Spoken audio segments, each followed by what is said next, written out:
Good morning guys, welcome back to my channel it's Pallavi Biswas. আশা করছি তোমরা সবাই ভালো আছো, আমিও ভালো আছি। আর দেখো, আমি যে পায়েসটা নিলাম ওটা হচ্ছে নলেন গুড়ের পায়েস। এটা গতকাল হয়েছিল, তো আমি সকালে ব্রেকফাস্টে একটু খাবো বলে নিলাম, কাল আর খেতে পারিনি। হ্যাঁ, আর তোমাদের দাদা ভাই আর আমার ছেলে, ওদেরও ব্রেকফাস্ট হয়ে গেছে। ছেলে স্কুলে যায়নি বলে ও আর ভাত খাবে না, তো ওকে একটু ম্যাগি করে দিয়েছি, আর তোমাদের দাদা ভাই রুটি খেয়েছে। তারপরে আরও কিছু ঘরে কাজ ছিল, কাজ টাজ করে আমি সোজা চলে এসেছি রান্নায়।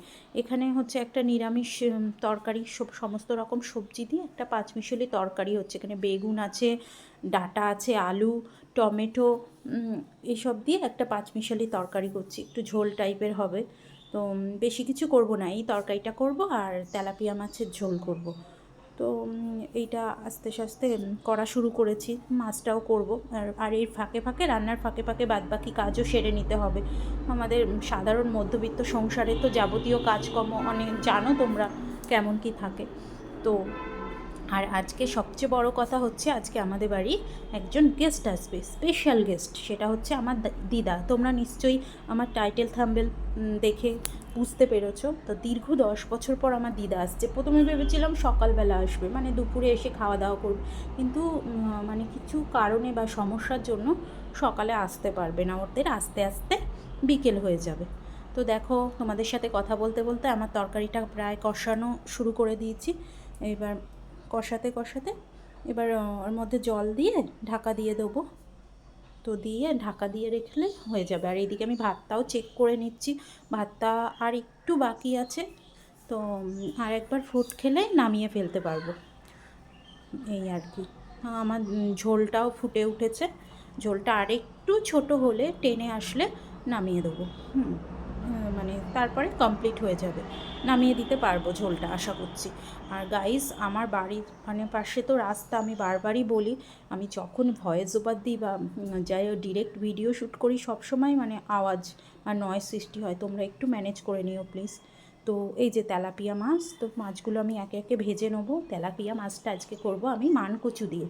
আমাদের মানকচুটা এবারে কিনে এনেছে, খুব ভালো, আগের বাড়িটা অতটা ভালো ছিল না। তো ভাবলাম দেখি তেলাপিয়া মাছ দিয়ে করে কেমন লাগে। তো মাছটা ভেজে নিয়েছি, এবার জিরে ফোড়ন দিয়ে, আর হ্যাঁ, আমি কচুটা হচ্ছে নুন হলুদ দিয়ে সেদ্ধ করে নিয়েছি। হ্যাঁ, আগে সেদ্ধ করে জলটা ঝরিয়ে রেখেছি, বাই চান্স বলা যায় না, গলা চুলকাতেও পারে। তো মাছটা ভালোভাবে আমার ভাজা হয়ে গেছে। এইবার হচ্ছে কড়াই টমেটো, পেঁয়াজ, একটু রসুন দিতে হবে, পেঁয়াজ, জিরে, লঙ্কা গুঁড়ো, হলুদ, নুন, একটু চিনি দিয়ে কষাতে হবে। কষিয়ে কষিয়ে যতক্ষণ না তেল মানে তেল ছাড়বে সমস্ত উপকরণটা থেকে, ততক্ষণ কষাতে হবে। আর আমি যখনই ভয়েস ওভার দিই তখন মনে হয় গাড়ির চাপটা একটু বেশিই বাড়ে। তো দেখো, আমি কষাতে থাকছি, কষাতে কষাতে এক পর্যায়ে যখন তেলটা ছেড়ে আসে, তখন এর মধ্যে জল দিতে হয়। বেশিরভাগ ক্ষেত্রে গরম জলটা দিলে ভালো, কিন্তু সবসময় তো দেওয়া সম্ভব হয়ে ওঠে না। কিন্তু গরম জলটা দিলে কি তরকারির টেস্টটা ভালো আসে।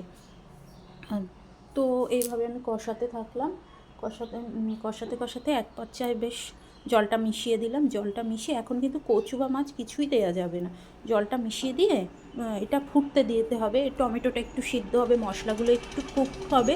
তারপরে যেহেতু আমার কচু সিদ্ধ করে রাখা, তো আমার চাপ নেই। তো নুন হলুদ দিয়ে কচুটা সিদ্ধ করে যেটা, ওটা মিশিয়ে দিলাম, দিয়ে আর একটু ওটাকে ফুটতে দিলাম।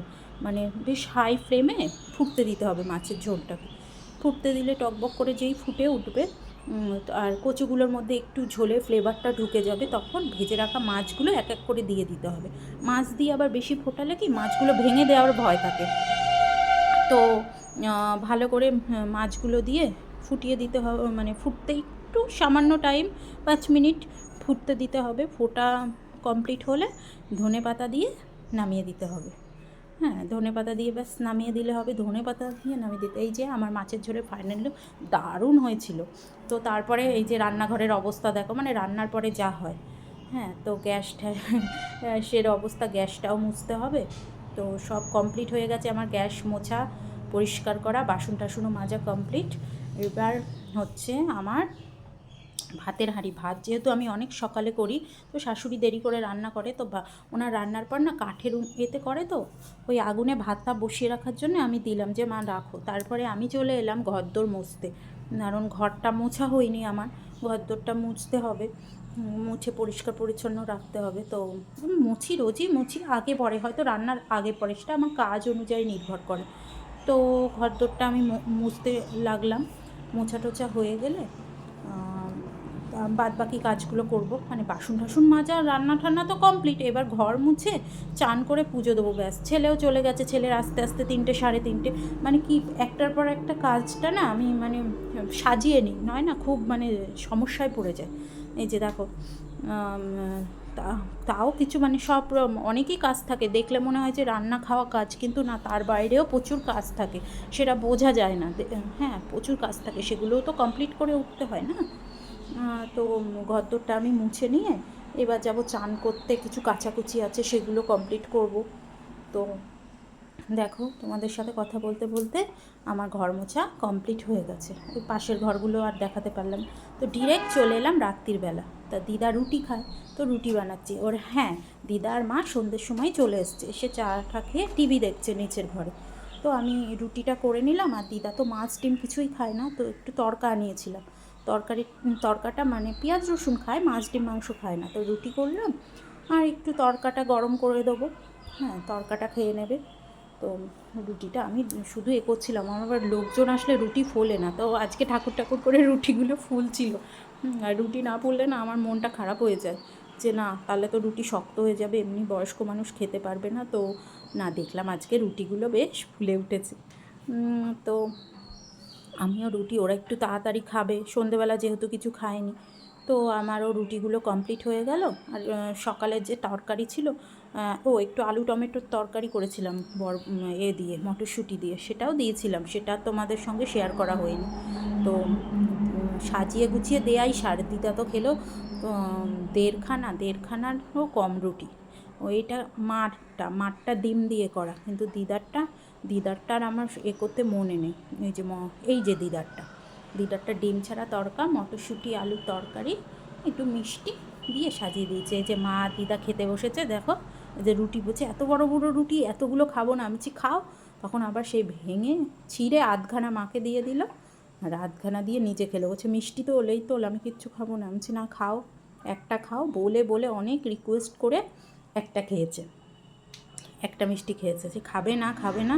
ওই দুঃখের বিষয় কি, রাতটাই ছিল, পরের দিন একেবারে সকালবেলা উঠে চলে গেছিলো। যাক, এসেছে, আসতে পেরেছে, এটাই বড় কথা। আমি তো ভেবেছিলাম আসতেই পারবে না। এই যে পরের দিন রেডি হয়ে গেছে, চলে যাবে বলে অনেক রিকোয়েস্ট করলাম, থাকো একটু, দুটো ভাত খেয়ে যাও, না, কিছুতেই থাকবে না। এই যে যাওয়ার সময় আমার ছেলের সঙ্গে, ছেলেকে পয়সা দেবে, ছেলে তো নেবে না, ছেলেকে আদর ঠাদর করে যাচ্ছে। তো এই পর্যন্তই, টাটা।